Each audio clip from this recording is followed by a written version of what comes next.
ಇವತ್ತು ನಮ್ಮ TV9 ಎಕ್ಸ್ಪೋದಲ್ಲಿ ವಿಶೇಷ ಅತಿಥಿಯಾಗಿ ನಮ್ಮ ಜೊತೆ ರಾಣಾ ಇದ್ದಾರೆ. ಏಳುಮಲೆ ಸಿನಿಮಾದ ಸಕ್ಸಸ್ನಲ್ಲಿ ಇರುವಂಥವ್ರು. ಸಕ್ಸಸ್ ಆದ್ಮೇಲೂ ಕೂಡ ಜನರ ಜೊತೆ ಒಂದು ಕನೆಕ್ಟ್ ಇರಬೇಕು, ಅದು ನಮ್ಮ ರಾಣಾ ಅವ್ರಿಗೆ ತುಂಬ ಚೆನ್ನಾಗಿ ಗೊತ್ತಿದೆ. ಸೊ ಹಾಗೆ TV9 ಅಂತಂದ್ರೆ TV9ಗೂ ನಮ್ಮ ರಾಣಾ ಅವ್ರಿಗೂ ಯಾವತ್ತೂ ಕೂಡ ಒಂದು ಬಾಂಡಿಂಗ್ ಇದ್ದೇ ಇದೆ. ಹೇಗನ್ಸುತ್ತೆ ರಾಣಾ ಅವರೇ TV9 ಎಕ್ಸ್ಪೋ ಬಂದಿರೋದು? ಅದೇ ನೀವು ಹೇಳಿದ್ರಲ್ಲ, ನನಗೆ ನೀವೇ ಹೇಳ್ಬಿಟ್ರಿ. ನಂದು TV9 ಅಂದರೆ ಮುಂಚೆಯಿಂದ ನಮ್ಮ ಜೊತೆ ಟ್ರಾವೆಲ್ ಆಗಿರೋದು, ಅದು ನಮ್ಮ ಕನ್ನಡದಲ್ಲಿ. ಸೊ ಅದು ನಮ್ಮ ಮುಂಚೆಯಿಂದ ಒಂದು ಬಾಂಧವ್ಯ. ಸೊ ಅವ್ರದ್ದಾದ ಒಂದು ಇವಾಗ ಎಕ್ಸ್ಪೋ ಇರೋದ್ರಿಂದ, life style automobile and furniture expo ಇರೋದ್ರಿಂದ ನಮ್ಮ TV9 ಟೀಮ್ ಕಡೆಯಿಂದ ಈ ಥರ ಕರೆದ್ರು. 100% ನಮ್ಮ ಫ್ಯಾಮಿಲಿ ಅಂದಿದ್ಮೇಲೆ ಬರಲೇಬೇಕು ಅಂದ್ಕೊಂಡು ಬಂದಿದ್ದು. ಬಟ್ ನನ್ನ ಬಗ್ಗೆ ನೀವು ಆಲ್ರೆಡಿ ಹೇಳ್ಬಿಟ್ರಿ. ನೀವು ಆವಾಗಿಂದ ತುಂಬ ನನ್ನ ಬಗ್ಗೆ ಇಂಟ್ರೊಡಕ್ಷನ್ ಕೊಡ್ತಾ ಇದ್ದೀರಾ. ನಂಗೆ ತುಂಬ ತಡ್ಕೊಳಕ್ಕಾಗ್ತಿಲ್ಲ, but thank you so much. But ಇವಾಗ ನಾನು ನಿಮ್ಮ ಬಗ್ಗೆ ಹೇಳ್ತೀನಿ. ಎಕ್ಸ್ಪೋಗೆ ಬಂದುಬಿಟ್ಟು ನಿಜವಾಗ್ಲೂ ನನಗೆ ಸಖತ್ ಖುಷಿ ಆಯಿತು ರೀ. ಯಾಕಂದರೆ ನನಗೆ ನಿಮ್ಮ ಟೀಮಿಂದನೇ ಮಂಗಳವಾರ ಕರೆದಿದ್ದಾಗ ಅವ್ರು ಬರೀ ಹೇಳಿದ್ದೇನೆಂದರೆ, ಇಲ್ಲಿ ಲೈಫ್ ಸ್ಟೈಲ್ ಎಕ್ಸ್ಪೋ ಅಂದ್ಬಿಟ್ರು. ಸುಮ್ಮನೆ ಲೈಫ್ ಸ್ಟೈಲ್ ಅಂದರೆ ನಾನೇ 2 ಸಲ ಕೇಳಿದೆ, ಲೈಫ್ ಸ್ಟೈಲ್ ಅಂದರೆ ಏನು, ಯಾವ ಥರ ಅಂತ ಕೇಳಿದೆ. ಅವಾಗ ಅವರು ಇಲ್ಲ ಅಂದರೆ ಲೈಫ್ ಸ್ಟೈಲ್ ಅಂದರೆ ನಿಮ್ಮದು ನಾರ್ಮಲ್ ಲೈಫಲ್ಲಿ ಏನೇನು ಯೂಸ್ ಮಾಡ್ತೀರಾ ಆ ಥರ ಒಂದು ಎಕ್ಸಿಬಿಷನ್ ಇರುತ್ತೆ.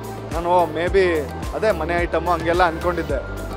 ಇಲ್ಲಿ ಬಂದು ನೋಡಿದ್ರೆ ಅದೇ ನಾನು ಜೋಕ್ ಮಾಡ್ತಾ ಇದ್ದೆ ಆವಾಗ್ಲೂ. ಇಲ್ಲಿ ಯಾರೋ ಒಬ್ಬರು ಹೊಸ ಮನೆ ಅಂತ ಬಂದು ಏನಾದರೂ ಸೆಟಪ್ ಮಾಡಬೇಕಂದ್ರೆ ಈ ಎಕ್ಸ್ಪೋಗೆ ಬಂದುಬಿಟ್ಟು ಕಂಪ್ಲೀಟ್ ಒಂದು ದಿನ ಸ್ಪೆಂಡ್ ಮಾಡಿದ್ರೆ ಕಂಪ್ಲೀಟ್ ಮನೆ ಸೆಟಪ್ ಮಾಡ್ಕೊಂಬಿಡ್ಬೋದು. ಇಲ್ಲಿ ಎಲೆಕ್ಟ್ರಾನಿಕ್ ಸ್ಟೋರು ಈ ಗಿರಿಯಾಸ್ ಅವ್ರದ್ದು ಪಾರ್ಟ್ನರ್ಶಿಪ್ ಇರೋದ್ರಿಂದ ಕಂಪ್ಲೀಟ್ ಎಲೆಕ್ಟ್ರಾನಿಕ್ ಐಟಮ್ಗಳಿದೆ. ನೆಕ್ಸ್ಟು ಕಟ್ ಮಾಡಿದ್ರೆ ನಿಮಗೆ ಆಟೋಮೊಬೈಲ್ ಅಂತ ಹೇಳ್ಬಿಟ್ಟು ಯುಂಡೈ, ಕಿಯಾ, ಟೊಯೋಟಾ, ಸುಜುಕಿ ಎಲ್ಲರೂ ಇದ್ದಾರೆ.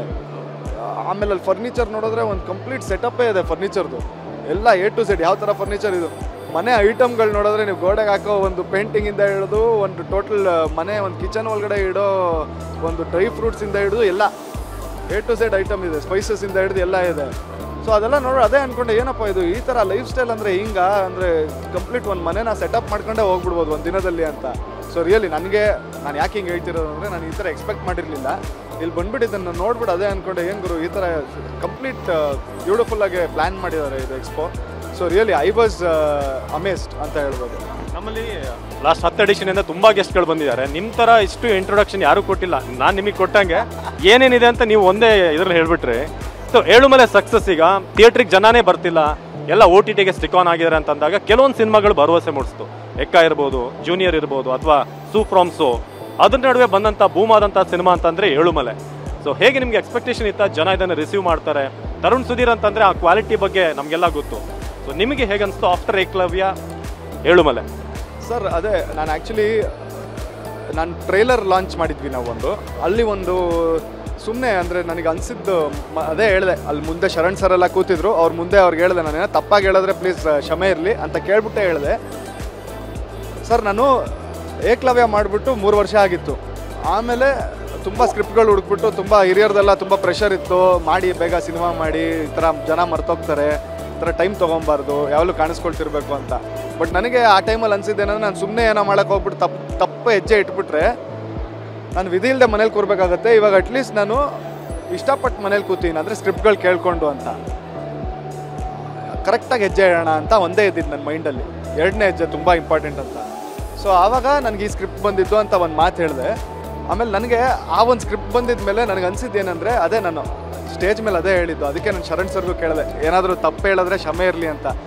ನಮ್ಮದು ಅಂದರೆ ತುಂಬ ಒಂದು ಕಂಪ್ಲೇಂಟ್ ಇರೋದು ಕನ್ನಡ ಫಿಲ್ಮ್ ಬಗ್ಗೆ, OTT ಅವರು ರೆಸ್ಪಾಂಡ್ ಮಾಡಲ್ಲ, ನಮಗೆ ಜನ ಬರೋಲ್ಲ, ಸ್ಕ್ರೀನ್ಗಳು ಸಿಕ್ಕಲ್ಲ ಹಾಗೆ ಅಂತ. ಆವಾಗ ನಮಗೆ ಆ್ಯಸ್ ಅ ಇಂಡಸ್ಟ್ರಿ ಯೋಚನೆ ಮಾಡಿದಾಗ ನಮ್ಗೆ ಅನಿಸಿದ್ದು ಏನಂದರೆ, ಓಕೆ ಇದಕ್ಕೇನು ರೆಸ್ಪಾನ್ಸು, ಮೇ ಬಿ ನಾವು ಸುಮ್ಮನೆ ಒಳ್ಳೆ ಕಂಟೆಂಟ್ ಸಿನಿಮಾಗಳು ಮಾಡಿದ್ರೆ 100% ಜನ ನಮಗೆ ಕೈ ಹಿಡಿತಾರೆ, ಗೆಲ್ಸ್ತಾರೆ ಅಂತ.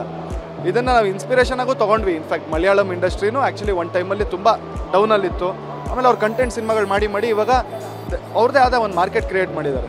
ಅದನ್ನೆಲ್ಲ ನೋಡಿಕೊಂಡೆ ನಾವು ಇನ್ಸ್ಪೈರ್ ಆಗ್ಬಿಟ್ಟು, okay we should do content cinema ಅಂತಲೇ ನಾವು ಅಂದ್ಕೊಂಡಿದ್ದು.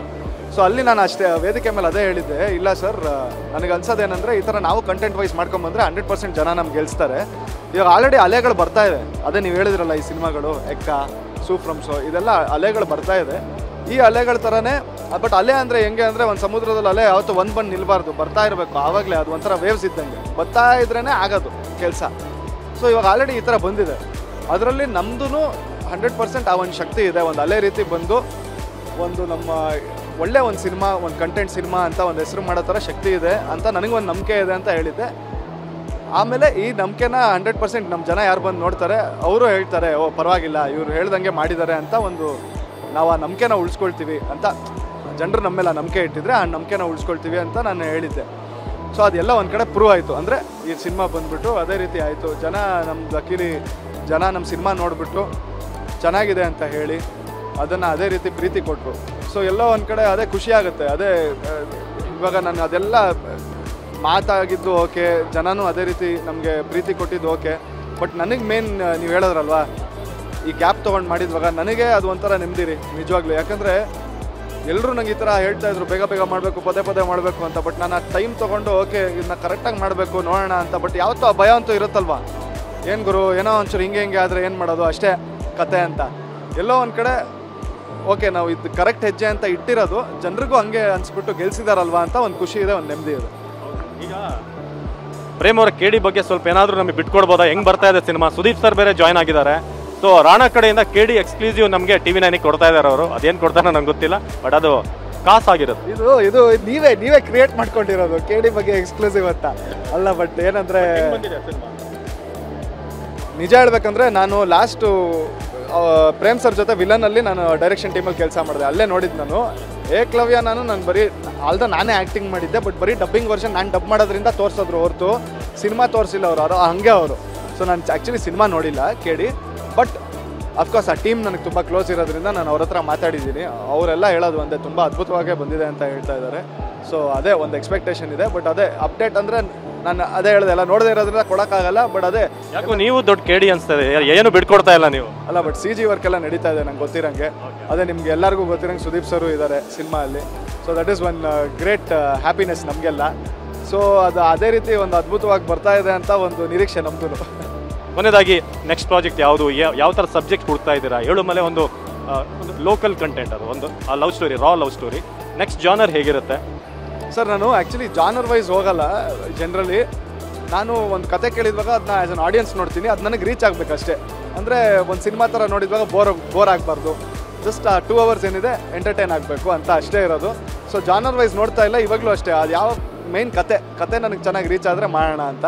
ಸೊ ಅದೇ ರೀತಿ 2-3 ಕತೆ ಆಲ್ರೆಡಿ ಫಿಕ್ಸ್ ಮಾಡಿದ್ದೀನಿ. ನೋಡೋಣ ಯಾವುದು ಬೇಗ ನಾವು ಫೈನಲ್ ಮಾಡಿಬಿಟ್ಟು ಅದನ್ನ ನೆಕ್ಸ್ಟ್ ಮಂತ್ ಅಷ್ಟರಲ್ಲಿ ಅನೌನ್ಸ್ ಮಾಡ್ಕೊಂಡು ಮುಂದೆ ಹೋಗೋಣ ಅಂತ. Thank you so much Rana ಅವರೇ ನಮ್ಮ ಎಕ್ಸ್ಪೋ ಬಂದಿದ್ದಕ್ಕೆ. ಈ ಥರ ನಮ್ಮ ಜೊತೆ ನಿಮ್ಮ ಬಾಂಡಿಂಗ್ ಮುಂದುವರಿಲಿ. ನಿಮ್ಮ ಮುಂದಿನ ಎಲ್ಲ ಸಿನಿಮಾ ಕೂಡ ಒಳ್ಳೊಳ್ಳೆ ಸಕ್ಸಸ್ ಸಿಗಲಿ. Thank you thank you. ಇದಾಗಿತ್ತು ರಾಣಾ ಅವರ ಮಾತು. ಕ್ಯಾಮ್ರಾ ಪರ್ಸನ್ ರವಿಕುಮಾರ್ ಜೊತೆ ಅವಿನಾಶ್, ಶಿವನ್, TV9.